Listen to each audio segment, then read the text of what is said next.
Good morning, everyone. As we gather here this morning to remember Steve and to be with one another, we'll begin very shortly, and we wanted to ask people to be sure that if you have a mobile phone with you, that we ask you to silence it. We ask you not to turn it off, but we just ask you to silence it, if you would, please. And also, because these days we are in the middle of transitioning from one kind of pandemic, perhaps to a different kind of experience during pandemic. So as you can see that there are various folks here wearing masks or not. Please be sensitive to physical distance, whether you're here in the sanctuary or elsewhere, just because we want to try and keep people as healthy and as safe as possible.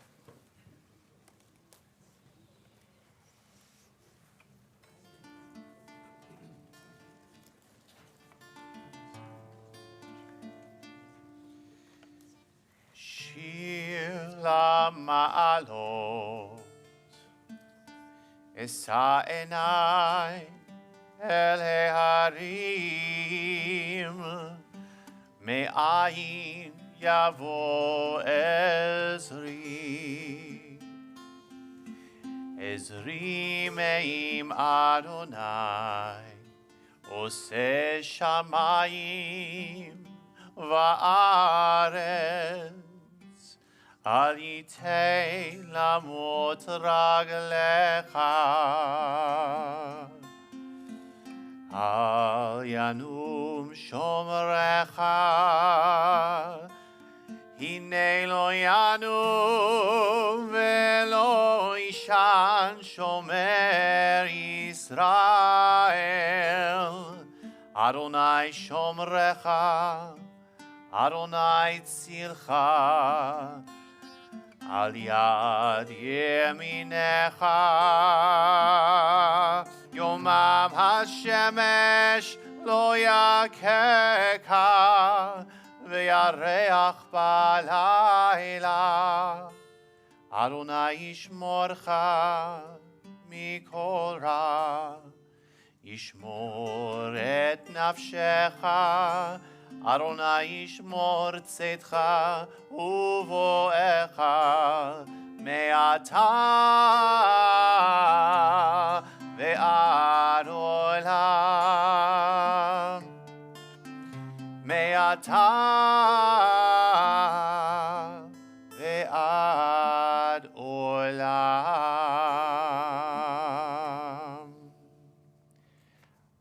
A song of ascending, a song for those who ascend, and a song for those who lift each other up.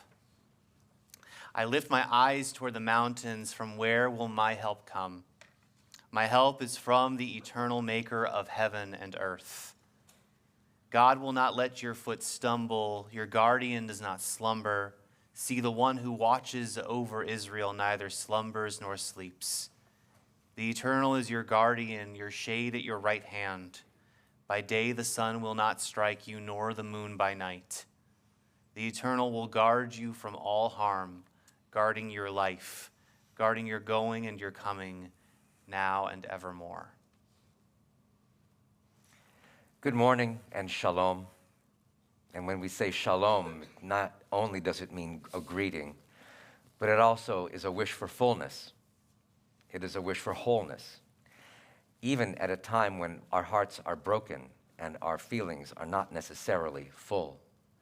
Because there is sadness in our hearts today as we remember Steve, and as Barbara and Danny and Ariel and Ben and Jake and Judy and Jeremy and Forrest's son and Bryn and Spelu and Sophie and Lexi and all the other good friends who are with this family here today.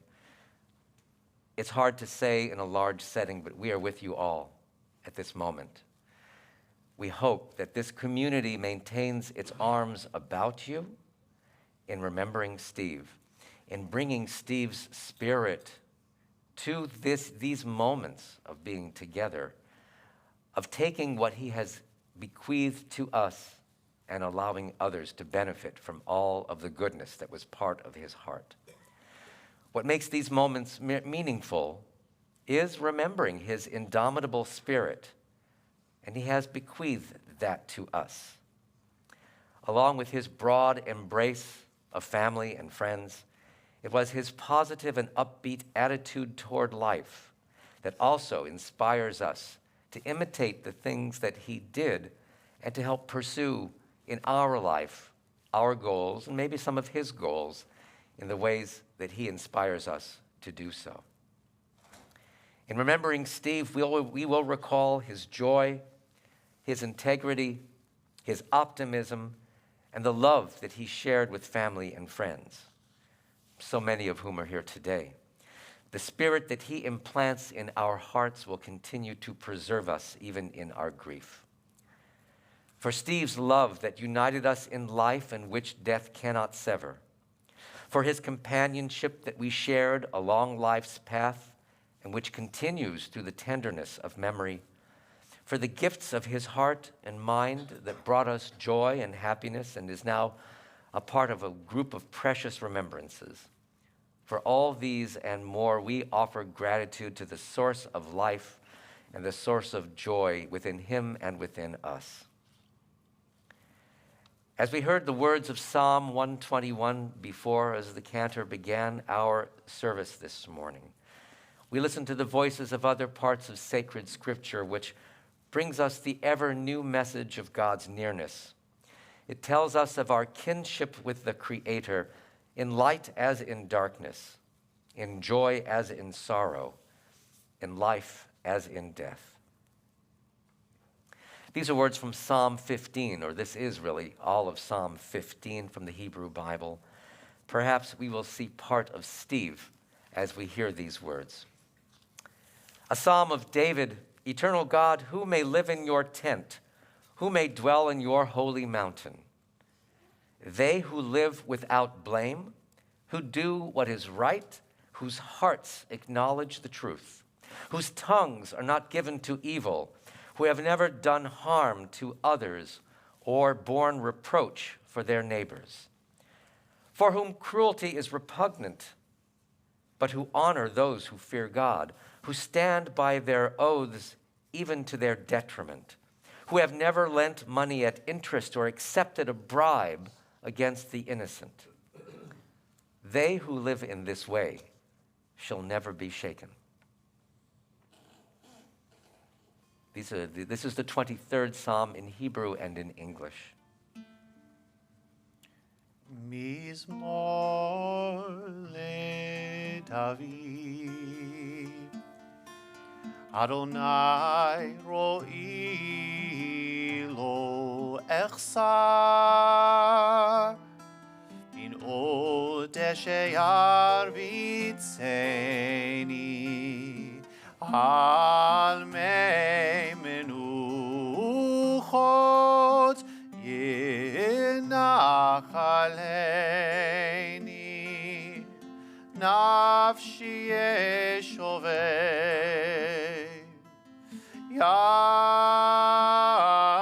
yancheni v'magle tzedek leman shemo gam ki elech v'geitz al mavet lo irara ki ata imati shivtecha umishantecha hema yinachamuni ta'aroch lefanai shulchan neged tzorirai tishanta v'shemen roshi kosi revaya ach tov v'chesed yirdefuni kol yimei חיי Vishavti beveit Adonai.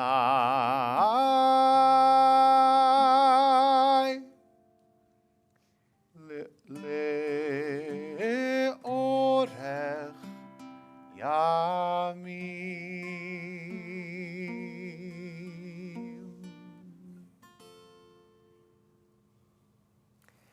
God is my trusted shepherd, and so I feel as though I lack nothing. God makes me lie down in green pastures. God leads me beside still waters. God restores my soul. God leads me in paths of righteousness for the sake of the divine name. And even though I walk in the valley of the shadow of death, I will fear no evil, for you are with me. Your rod and your staff, they comfort me. You set a table before me in the presence of my enemies. You've anointed my head with oil. My cup overflows. Surely goodness and mercy shall follow me all the days of my life, and I shall dwell in the house of the eternal God forever.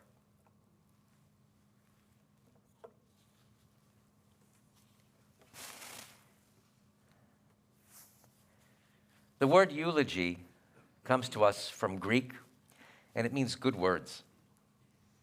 And so we hope today to be able to offer beautiful music and good words in remembering Steve. So I want to invite Jeff Burkhart to come to the Bema for beginning our period of remembering Steve.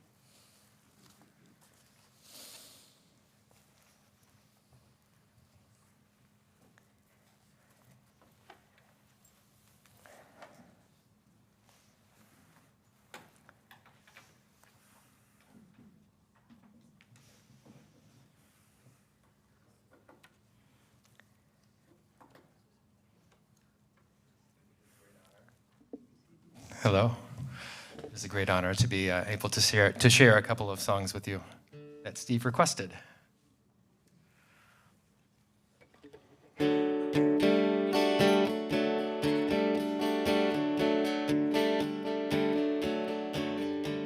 Crimson flames tied through my ears, rolling high in mighty tracks. Mounts with fire on flaming roads, using ideas as my map. We'll meet on edges soon, said I, proud neath heated brow. But I was so much older then, I'm younger than that now.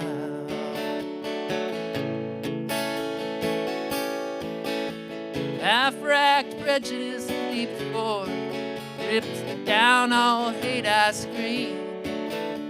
Lies that life is black and white, smoke from my skull I dream. Romantic facts of musketeers, foundation deep somehow. But I was so much older then, I'm younger than that now.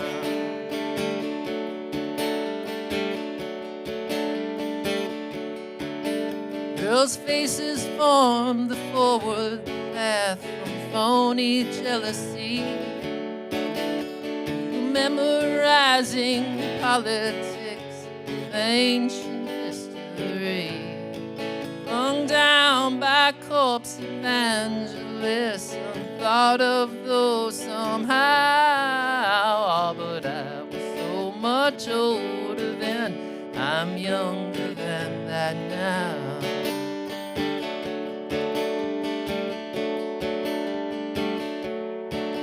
A self-ordained professor's tongue, serious to fool, spouted out that liberty is just equality in school.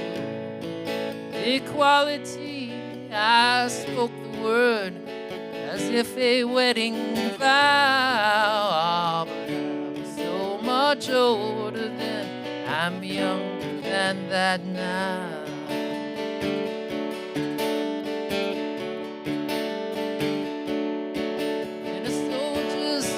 I aimed my hands at the mongrel dogs who teeth, fearing not that I'd become my enemy in the instant that I preached. My existence led by confusion modes, mutiny from stern to bow. Oh, but I was so much older then, I'm younger than that now.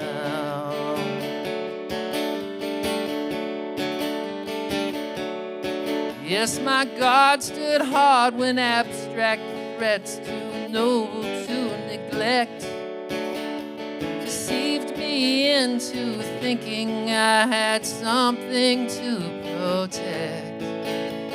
Good and bad, I define these terms quite clear.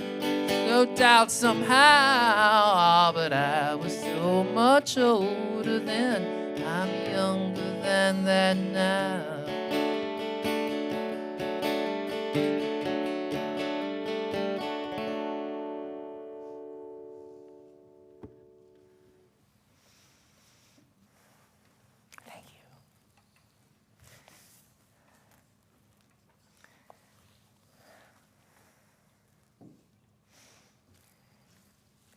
This morning, as we hear words that some people will offer in this public forum, and we remember Steve in so many different ways, one of the things that I would want to suggest that we all do is to make sure that we in our own minds summon up certain memories that we have of him.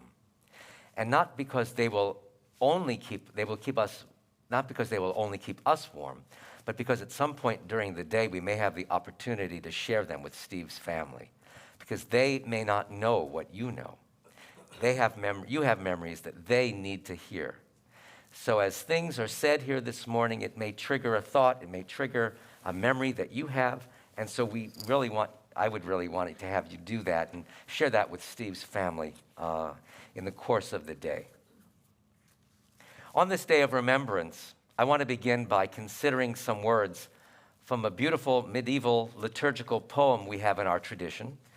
The kind of liturgy this is called a piyut, and that we offer this piyut, we offer this liturgy during Yom Kippur worship, that is our Day of Atonement that happens in the fall. This is a prayer which is seeking firm guidance and direction in life from the Almighty, because the Almighty is seen as having such control in the world. But one stanza reads this: like clay in the hands of the potter, if the potter wills, he can expand it. If the potter wills, he can contract it. So too are we in your hand, O God, preserver of kindness. Remember your good intentions for us and not our irreverent deeds.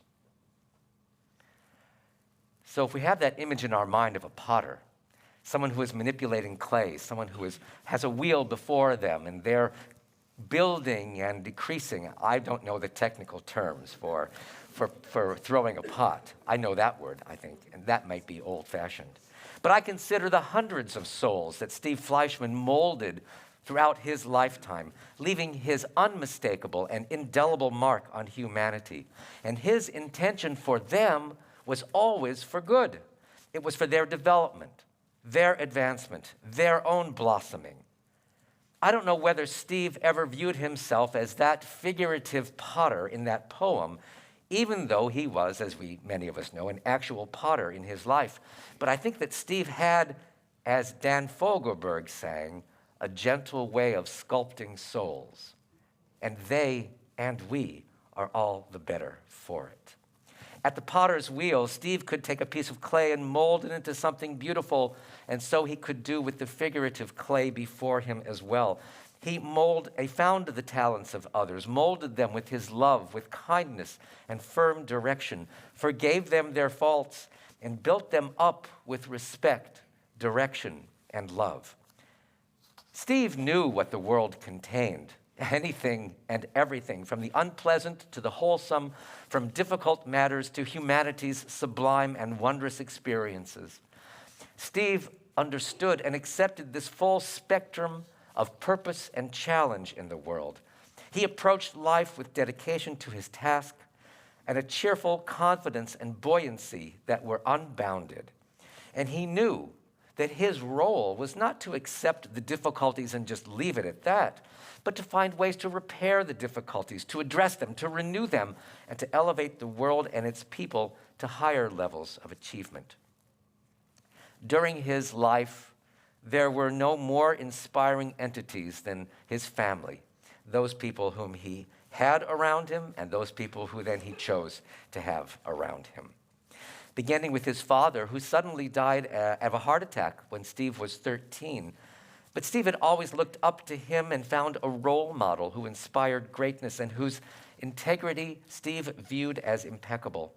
Steve learned eventually that his father had rejected the privilege that his family possessed, understanding that wealth and its trappings might be part of a life, but that giving unconditional love and helping people progress in their lives were traits that were worth far more.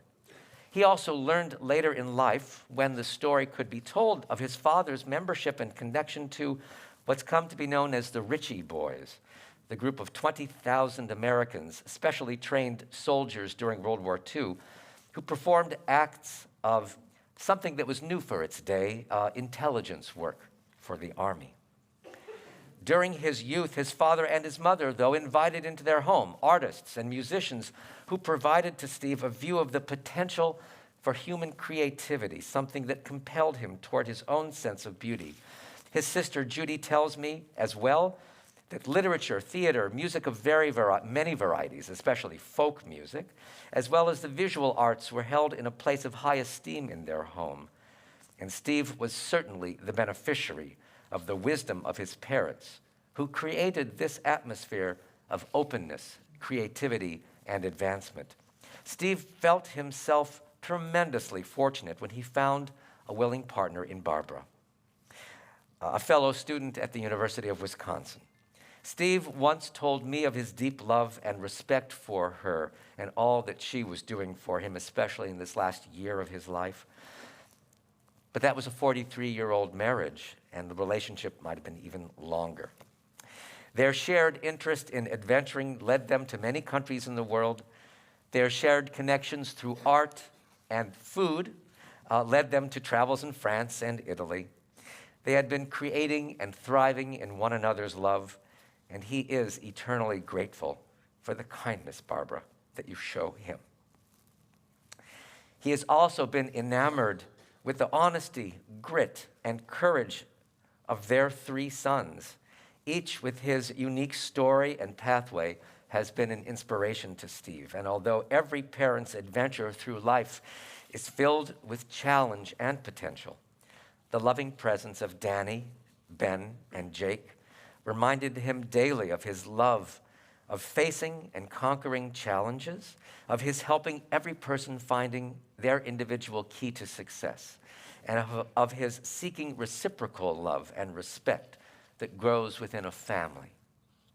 It must also be noted that his 4 rescued and adopted dogs, most recently Brewster, have provided Steve with the fuller ability to share love and to give life and to shelter one of God's creatures.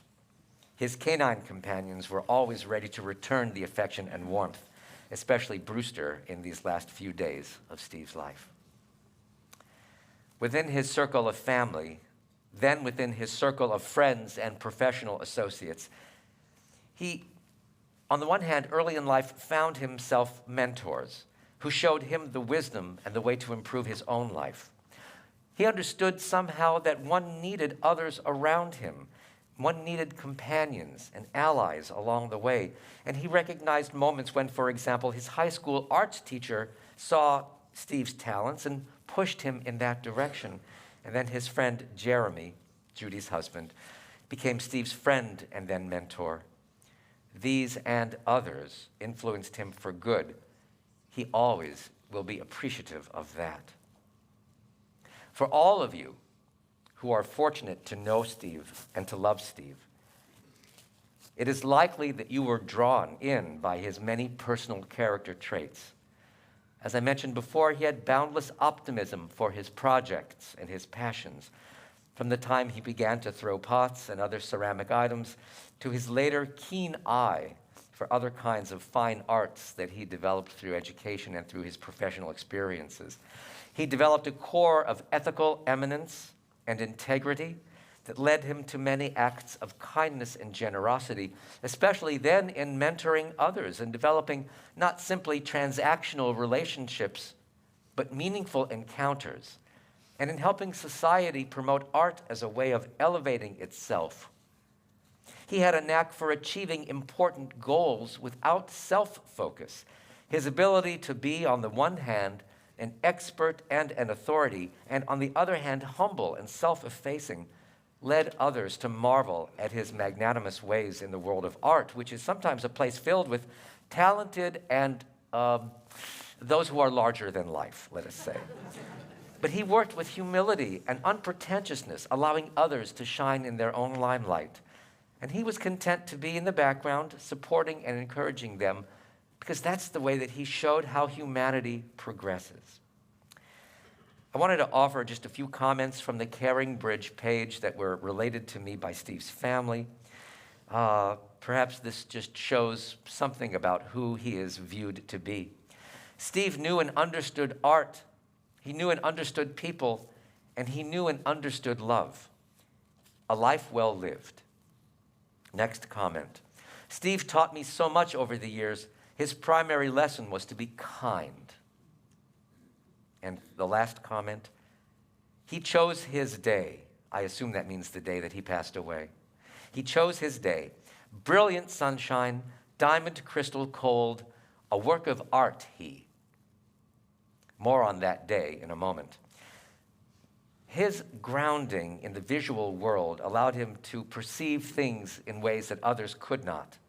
He led others to interpret art, beauty, and nature in unique ways, leading them to appreciate the fullness of life. And through his legacy of love and strengthening others, he does the same for us.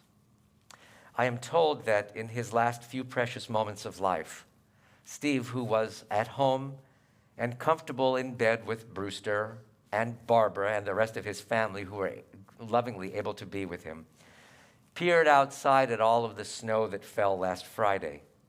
And he took his iPhone and he photographed the effects of the snow on the leaves or on the branches on the windows of his home.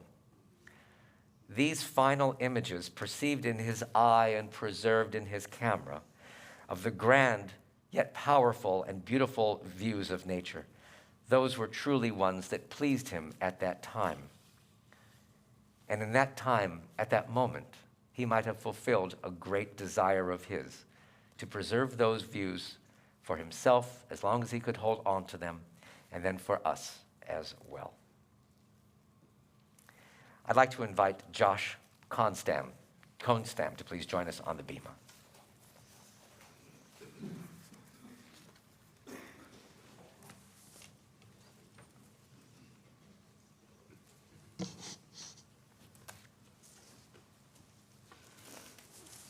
I'm Josh Konstam.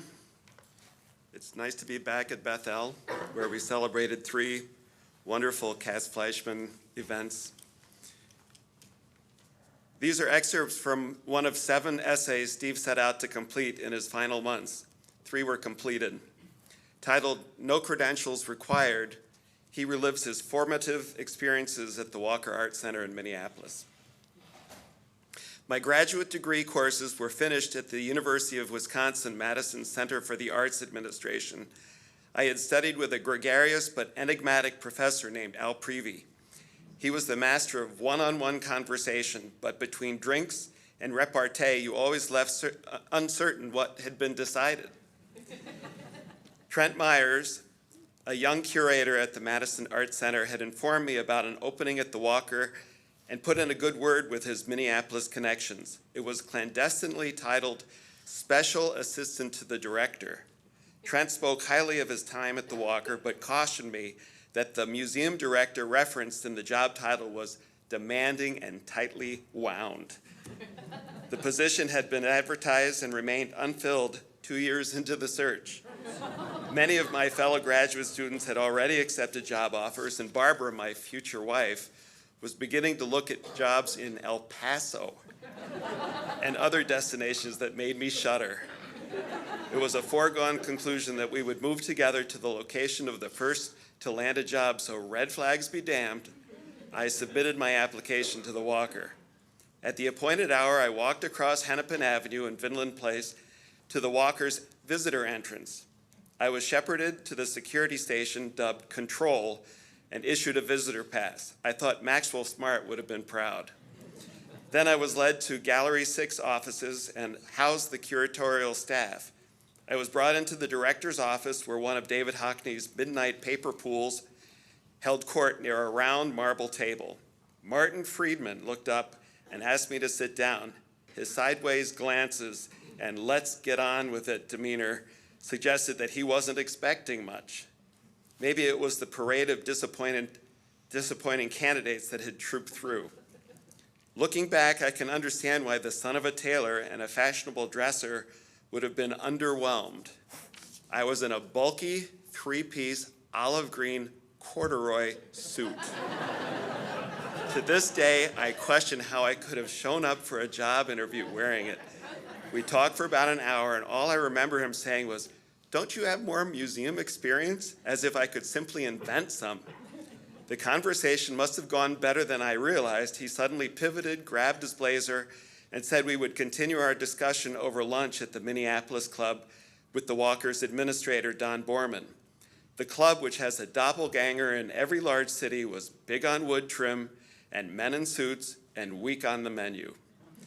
The questions flew at me from two directions. It was a harbinger of organized chaos to come. The plate glass windows in Gallery 6 did afford good people watching, and there was no lack of interesting people making the trek to and from Martin's office. This included noteworthy artists in the disciplines dance, film, performance, architecture, design, and the visual arts. During the 1980s, this included Arnie Zane, Bill T. Jones, Merce Cunningham, Dennis Hopper, Jonathan Demme, Laurie Anderson, Meredith Monk, Frank Gehry, Keith Haring, Martin Purriere, and Robert Motherwell, among many others. But there was one artist that the staff was especially starstruck to see and interact with. That was David Byrne of the Talking Heads, who worked on several projects and performances with the Walker in the 1980s. Exhibition openings and celebration of events with full-blown dinners were common occurrences, but the real after-parties occurred in Martin's office as the evening began to wind down. He would crack open bottles of red wine, and a few trustees, funders, or staff might present in addition to the artists. I was happy to be invited and soak up the conversation that to me felt both heady and intimidating. It wasn't just artists that wore a path to Martin's office. The roster included captains of industry, politicians, museum directors, prominent gallery dealers, and funders. Martin was a prodigious fundraiser. He matter-of-factly stated, "I never sit down for lunch for less than $50,000.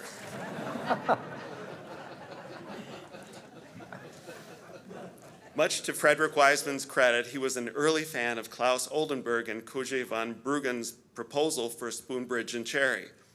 I remember the endless drawings and models that served to refine its design and simultaneously acted as eye candy for Wiseman's generous contribution. Technically, during that time, Wiseman was still married to Marcia, the pair of art collectors that famously documented in a well-known Hockney poolside scene at the Art Institute of Chicago collection. A treasured memory of the Minneapolis Sculpture Garden project was the creation of a fabrication by Sia Armajani's pedestrian bridge spanning the many lanes of Interstate 94. Like all Department of Transportation projects, the Irene Whitney Bridge had plenty of hoops to clear. Its official opening was to occur after the September 1998 official public celebration of the garden. Like many of Armajani's best artwork, it simultaneously solved a philosophical and logistical problem, offering walkers a clear path across this scrambled intersection, taking them above the fray and emphasizing the vista of the welcoming garden which lay below. Armajani's sculpture often incorporated text from various sources specifically employed to reinforce and expand the work's meaning.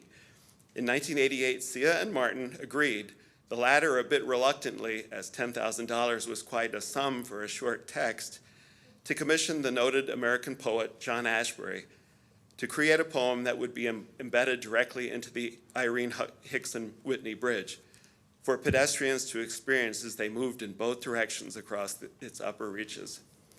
The poem effectively transforms this simple physical journey into a metaphor for moving through life itself. I remember the physical attributes of crossing the bridge for the first time, its more than 400-foot span, a mild anxiety from its height, and the decision of whether to utilize its ramps or stairs. Now it has become my destination, a chosen route whenever I am lucky enough to find myself back in Minneapolis. Each crossing brings a self-measurement of the act of my life.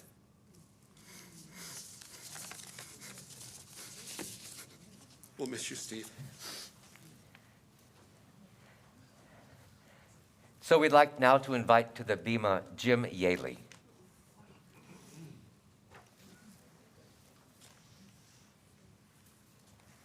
You're welcome. Thank you. Forget the glasses. Good morning and welcome. My name is Jim Yaley, and I had the privilege to serve on the board at MOCA for over 10 years and as chair for 6 years with Steve in my time there. It's my honor to speak today briefly about his almost 30 years, his time at MOCA, and the huge impact that Steve had on the arts community, the staff, the donors, board members, patrons, and the broader community. And I have 6 minutes to do a comprehensive outline of all his work in the last 30 years. Seriously, after I talked to Barbara on Monday about making these comments, I went to work immediately, gathering facts, stats, details, and was going to present a comprehensive outline of his career and accomplishments. Then I decided to go another direction, in all seriousness. Talk more about his character and the impact he had on so many people. So first of all, I want to speak to his family, and then talk to the broader family that I heard from so many people that Steve had through his time at MOCA, and share some stories. Share some stories that I hope will resonate with many of you, put a smile on your face, maybe a little giggle as we celebrate Steve's life and impact.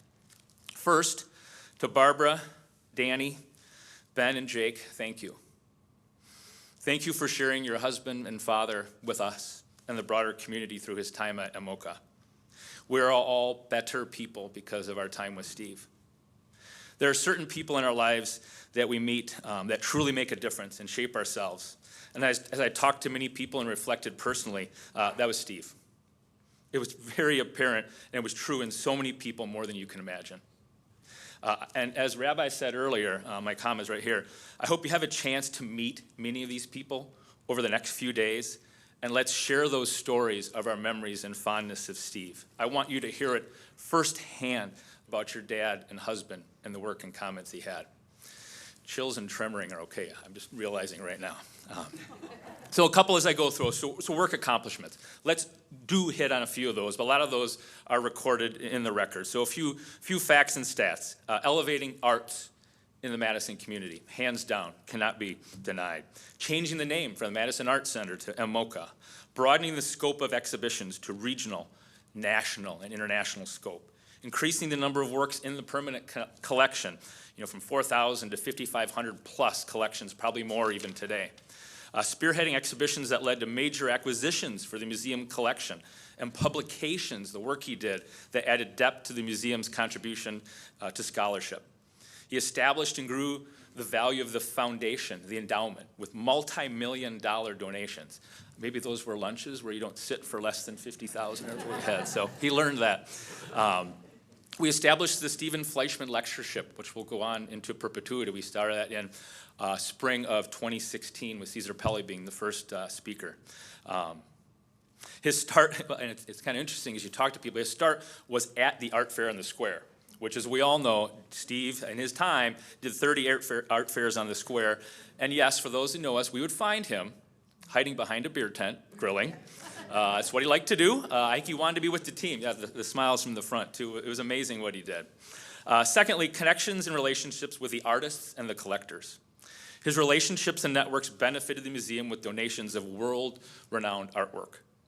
He grew the museum with major exhibitions that fostered major acquisitions, from Deborah Butterfield to Ursula von Reitingswald to Joel Shapiro and the Chicago Images. The list goes on. This is where I told myself it wasn't going to list all, but just a little nugget there. He oversaw 8 triennials, 8 times, with hundreds of studio visits and the connections he made around the state, and also the connections he made that brought people in that started their career in the work that they did. A few weeks ago, Barbara, through the Caring Bridge, asked a video for people to respond and make a few comments. And she got responses from people all over the country, again, to attest to the broad reach that he had. I even heard the director of Whitney sent his well wishes to Steve and what he was doing.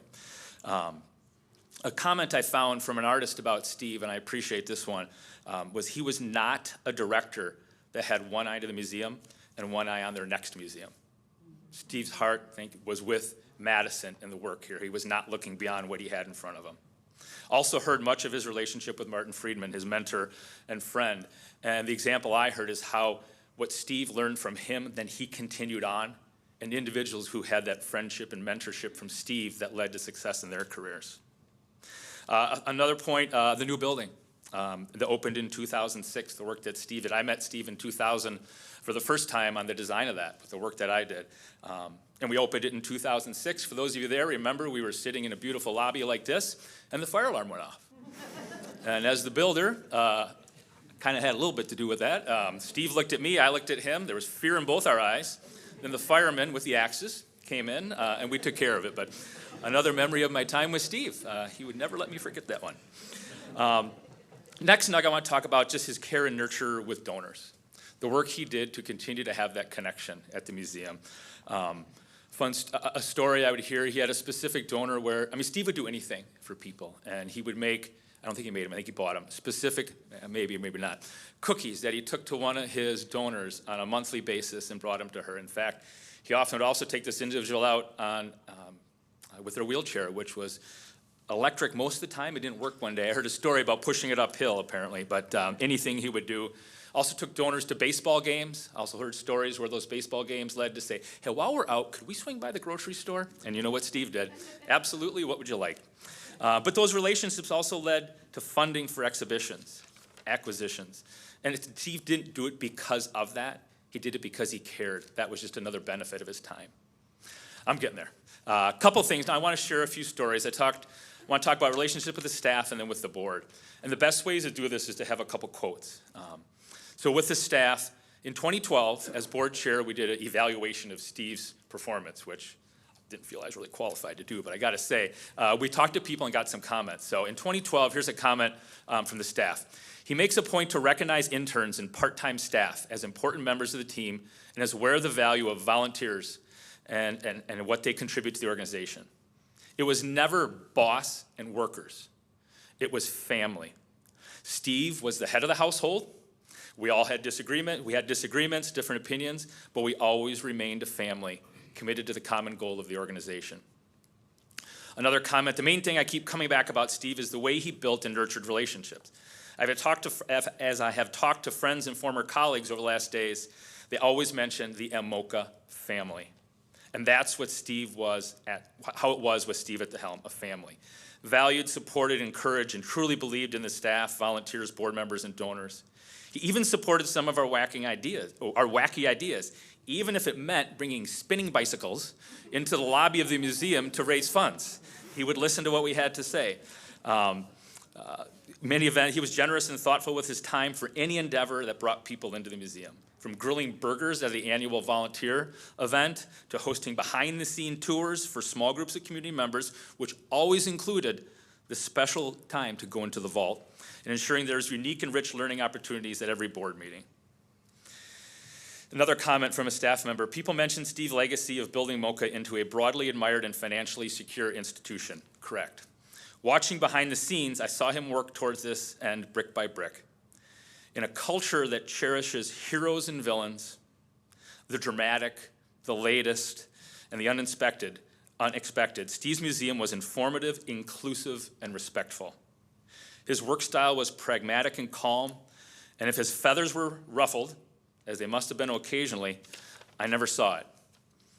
His tools were yellow legal pads, to-do lists, and humor. And those of you who've been in his office, I was floored the first time. There wasn't a desk and computer in there. I'm like, how does he do his work? There's a table to talk and other thing. And most of all, he seemed to acknowledge energy as a limited resource, one to be reserved for necessary constructive action. He was an exceptional man. I feel very lucky to have worked with him. Another last comment on the staff.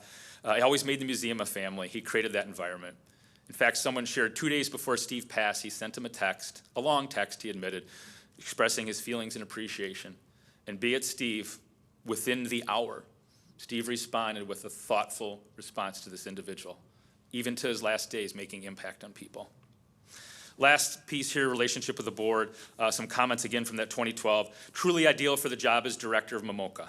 He's both sophisticated, but not stuffy. He is serious, but has a great sense of humor. He's extremely diplomatic and treats everyone with respect.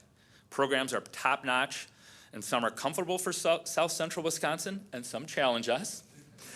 He balances out very well. Steve and his staff make MOCA relevant for all ages and populations in the Madison area. Steve is an asset to the city of Madison and MOCA. We are lucky to have such a talent. I was impressed with Steve when we interacted at these events, and I was even more impressed when I saw him at the board meetings. And last comment here, with his board of trustees, he valued and appreciated them. He educated them, us, before every board meeting about the current exhibitions. There were some hard and difficult decisions we had to make over our times, which we did with confidence behind Steve's direction. He also made sure that trustees were introduced and got to know everyone related to the operations of the museum. In summary, Steve Fleischman was a man of integrity, kindness, compassion, and thoughtfulness, and he will be missed. But his impact on so many of us will continue to live on. Steve Fleischman, a life well lived. Thank you.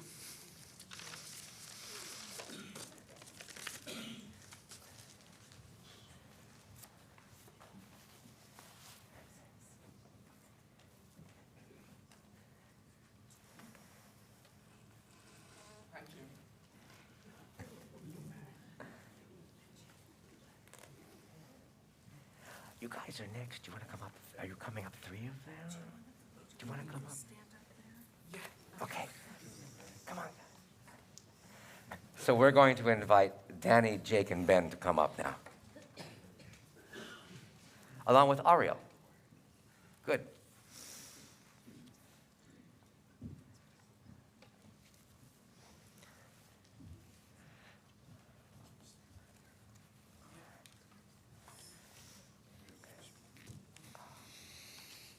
One second, please. Good morning, everyone. Good morning. On behalf of my family, I'd like to say welcome. Thank you all for your love and support today and throughout my dad's arduous battle with cancer. Everyone in this room contributed to filling his life with joyous moments and grand adventures. What a beautiful journey. I would be remiss if I didn't point out today's irony, though. Today we are gathered here to celebrate a humble man who intentionally avoided the spotlight and deflected praise onto others. Although, as Josh and Jim have pointed out, his important work in the community made that feat difficult. He deserves all recognition, but it is a lesson in modesty that I will never forget. As I was writing this reflection, a question kept popping into my mind. How do you consolidate the love and lessons learned from your hero into a 2-minute speech?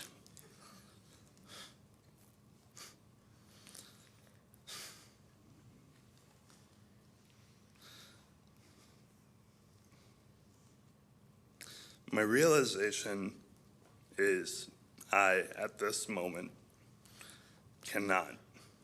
Rather, they are revealed to me through the passions and mannerisms that help me navigate each new day. He taught me to love baseball, art, ceramics, wine, travel, amongst other things.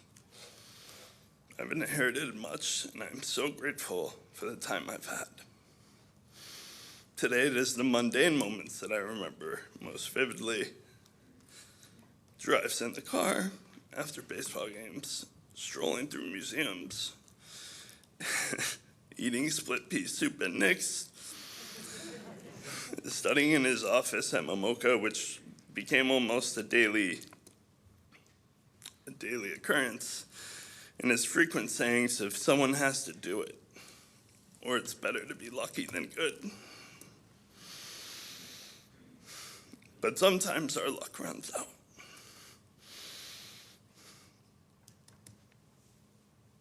And when our luck runs out, we have to remain hopeful. And when my dad was diagnosed with Parkinson's and then lymphoma, he and my mom always remained hopeful. I realized that hope is what drives us until the end. Thus far, I had always hoped that I had made him proud, and that hope will continue to drive me. Thank you. Thank you. We're going to stay here for a second.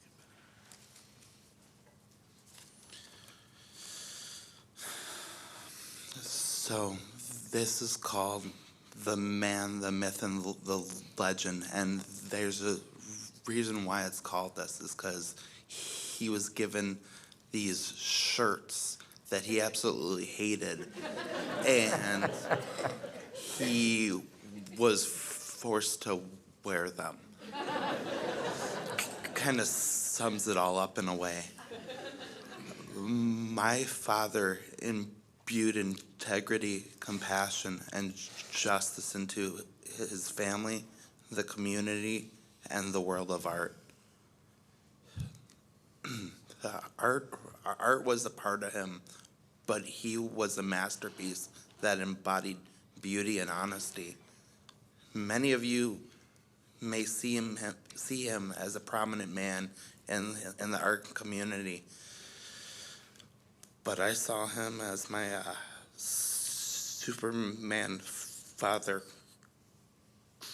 growing up. He was my hero.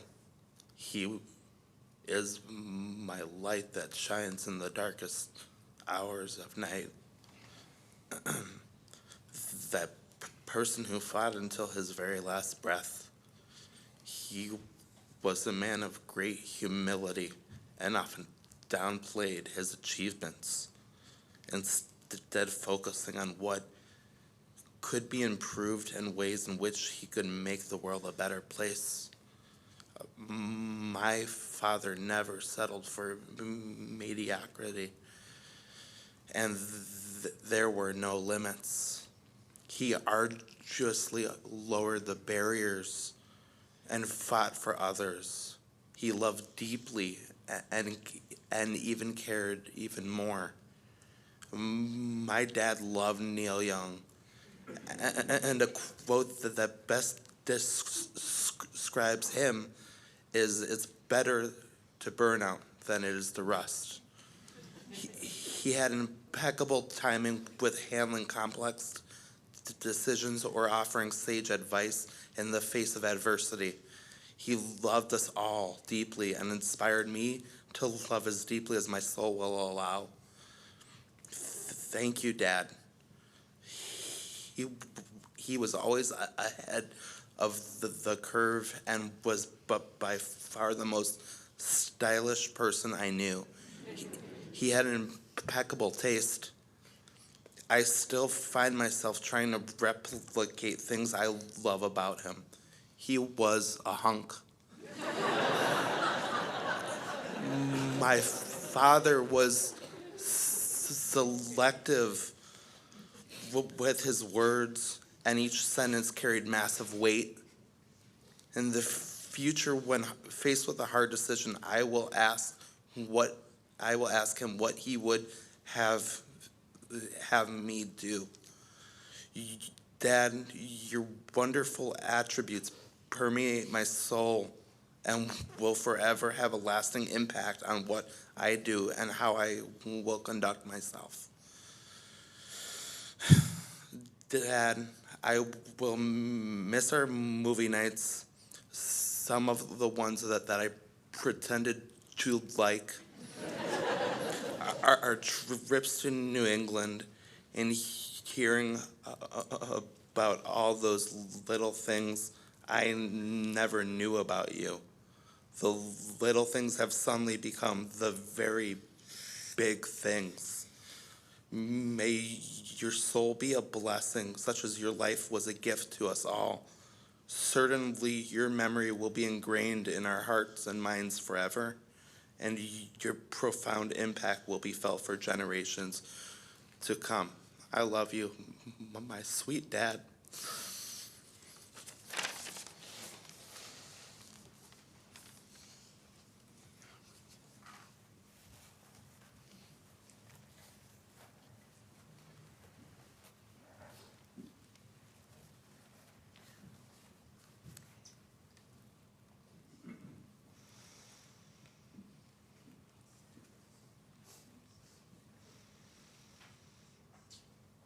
We're now going to offer a montage, a slide presentation that was put together by Josh. Is that correct? That Josh Konstam put together. So in the front part of our sanctuary, we're going to be lowering the lights a little bit. So hold tight.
the sun. Here comes the sun. And I say, it's alright.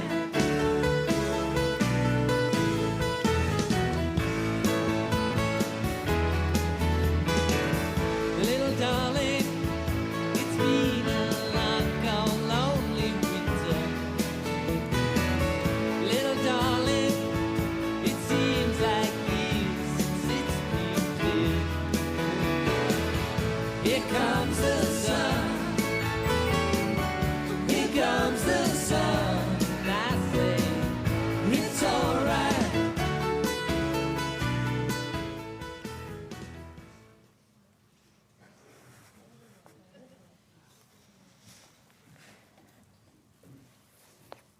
We'd like to invite Jeff Burkhart now to come back for another selection.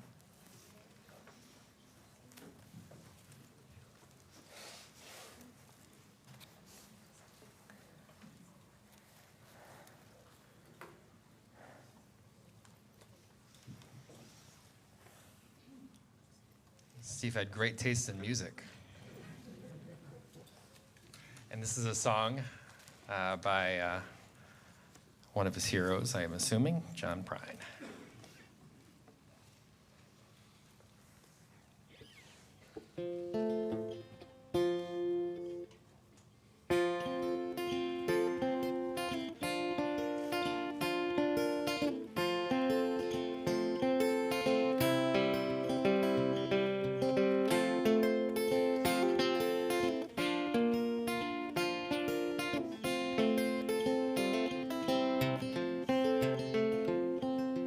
I know a guy that's got a lot to lose. He's a pretty nice fella. He's kinda confused. He got muscles in his head, ain't never been used. Thinks he owns half of this town. Starts drinking heavy, gets a big red nose. Beats his old lady with a rubber hose. Then he takes her out to dinner, buys her new clothes. That's the way that the world goes round.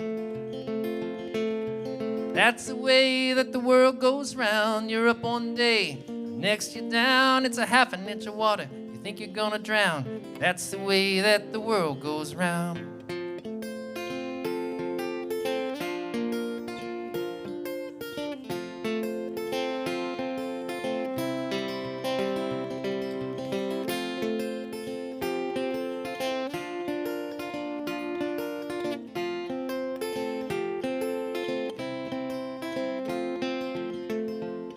I was sitting in the bathtub, counting my toes when the radiator broke. Water all froze, I got stuck in the ice without any clothes, naked as the eyes of a clown.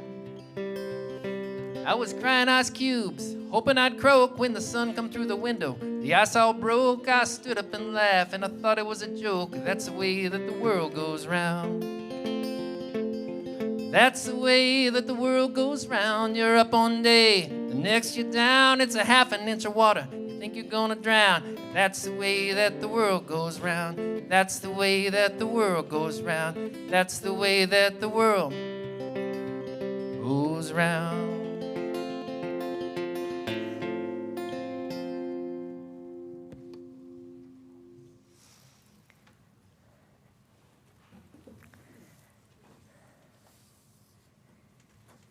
So I'd like to pause for a few moments of our own personal, quiet, meditative time to begin to remember those incidents that you'd like to share with Steve's family, to remember Steve and how Steve influenced our lives.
Well, the sun is surely sinking down,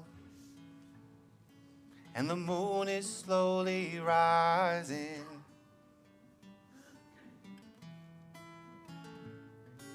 So this old world must still keep spinning round, and I still love you. So close your eyes, you can close your eyes, it's alright. I don't know no love songs, and I can't sing the blues anymore, but I can sing this song, and you can sing this song when I'm gone.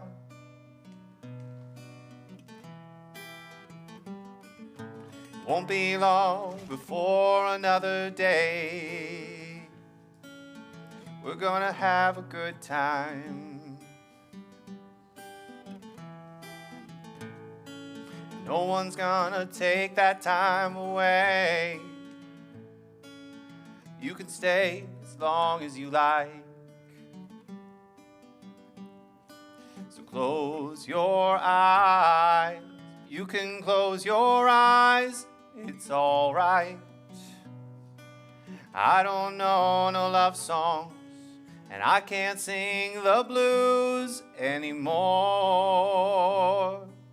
but I can sing this song, and you can sing this song when I'm gone.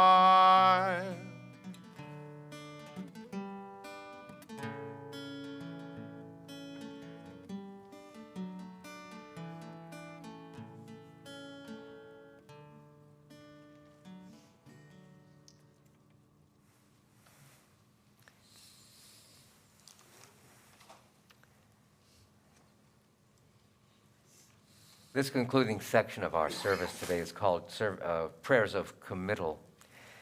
And in a way, we are committing ourselves to these memories.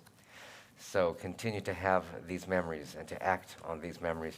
When the service concludes, the congregation at that time will be asked to rise at a certain point, and then we'll be waiting for the family to exit and we'll at that point call the pallbearers forward as well. And then we'll be proceeding to the cemetery immediately. And the family will then welcome you at their home afterwards. At the rising of the sun and in its going down, we'll remember him. At the blowing of the wind and in the chill of winter, we'll remember him. At the opening of the buds and in the rebirth of spring, we'll remember him. At the blueness of the skies and in the warmth of summer, we'll remember him. At the rustling of the leaves and in the beauty of autumn, we'll remember him. At the beginning of the year and when it ends, we'll remember him. When we are weary and in need of strength, we'll remember him. When we have decisions that are difficult to make, we'll remember him. When we have joys we yearn to share, we'll remember him. When we have achievements that are based on his, we'll remember him. As long as we live, he too will live, for he is now a part of us as we remember him. Baruch atah Adonai Eloheinu melech haolam, asher yatzar etchem betzalmo v'zan v'chilkel etchem betuvo, v'hemit etchem badin v'nata betochechem chayei olam. Baruch atah Adonai dayan ha'emet. Meaning, we praise you, eternal our God, sovereign of the universe, who forms us in the divine image, who nourishes and sustains us in goodness, who causes all of us to die, and who implants immortal life within us. We praise you, O God, who is the true judge. You are forever mighty, Adonai. You give life to all. You sustain life through love, giving life to all through great compassion, supporting the fallen, healing the sick, freeing the captive, keeping faith with those who sleep in the dust. Who is like you, source of mighty acts? Who resembles you, a sovereign who takes and gives life, causing deliverance to spring up from the earth? Blessed are you, eternal God, who implants in us immortal life. We invite the community to rise in body or in spirit as we continue with El Malei Rachamim.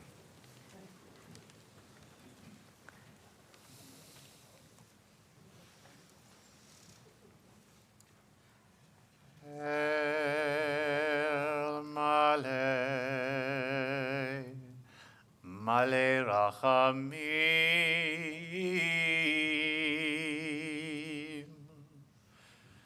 Shochein Bameromim,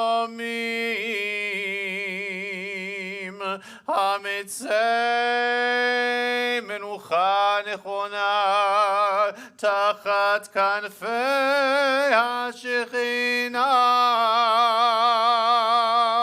אם קדושים וטהורים, כזוהר הרקיע מזהירים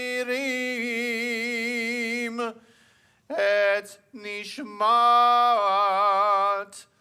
שמואל בן דוד ודורית, שהלך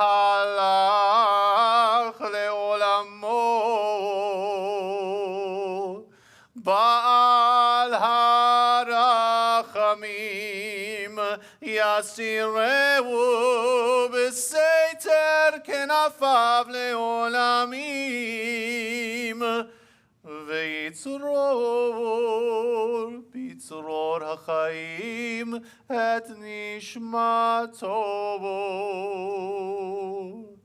אדוני הוא נחלתו, וינוח בשלום על משכבו,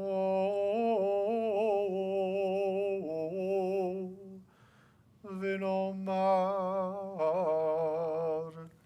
אמן. Amen.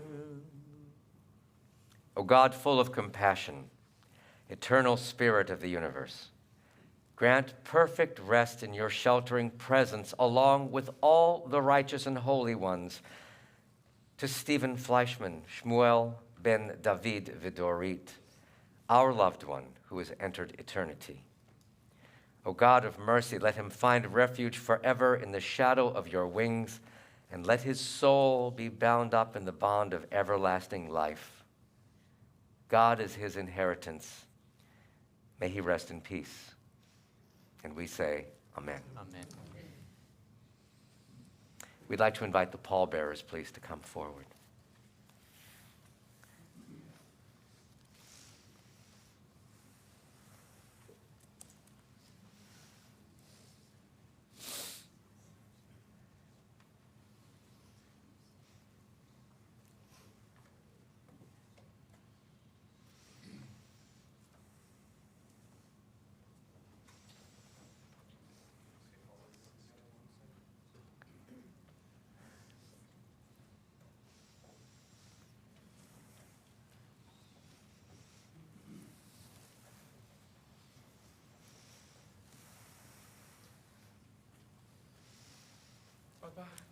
We'll see you soon, Ben.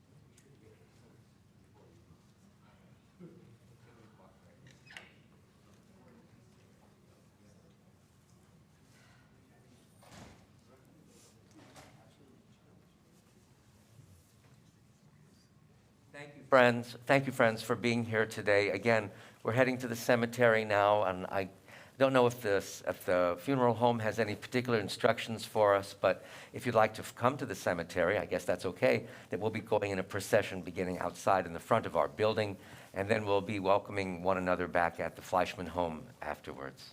Again, thank you very much for doing this mitzvah of your being present today for this important contact and relationship with the family. Be well, everyone. Stay warm. Take care.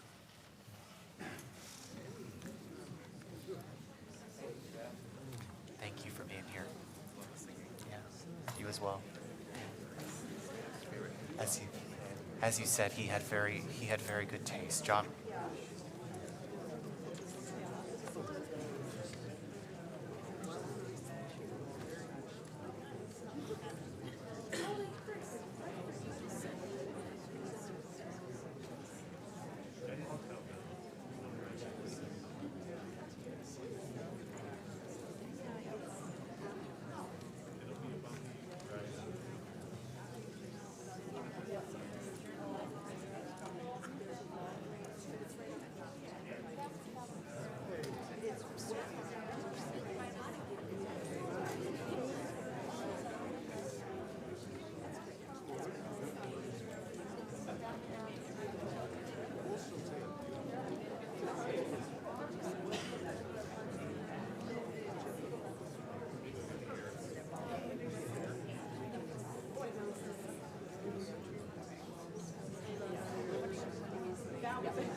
Too many, and just like Steve, just perfect. Just